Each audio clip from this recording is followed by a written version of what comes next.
First అయితే మీరు మీ స్కిల్స్‌ని డెవలప్ చేసుకోవాలి. Like suppose arithmetic, reasoning and mainly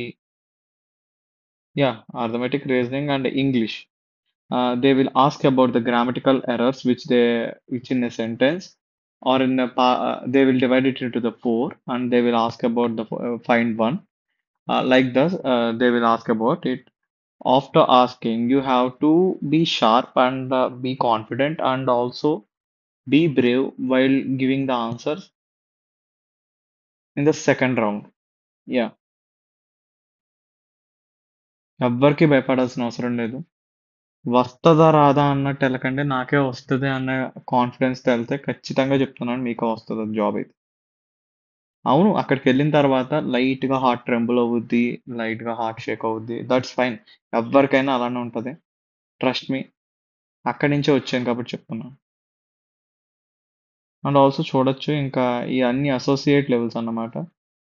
అలాగా మీది ఏదైతే డిజైర్డ్ ఇక్కడ ఇంకా చెప్పాలి అనుకుంటే ఎక్స్‌పీరియన్స్ లెవెల్ అనేది ఉంటది. For such as sorry wait a second. Yeah!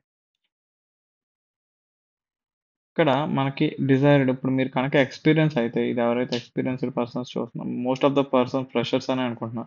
జీరోలో పెట్టడానికి ట్రై చేయండి. అప్పుడు ఏమవుద్ది అంటే ఇక్కడ అసోసియేట్ లెవెల్స్ ఏదైతే ఉన్నాయో అవన్నీ తీసేసి ఓన్లీ మీకు ఏదైతే ఉందో కాకపోతే ఇక్కడ ఫ్రెష్‌నెస్ చూడండి 30 డేస్ ఎగో అని ఉంది. సో, అది కూడా మనం తీసేద్దాం. ఫ్రెష్‌నెస్ చూసుకోండి ఒక్కసారి. లాస్ట్ వన్ డే కొట్టండి. వన్ డే కొట్టండి, అప్లై కొట్టండి. ఏవైతే ఉన్నాయో అయే చూపిస్తది. లైక్ 3 జాబ్స్ అనేవి అప్లైయబుల్ ఉన్నాయి. ఈ 3 జాబ్స్‌కి పెట్టుకోండి. వచ్చే ఛాన్స్ చాలా హై.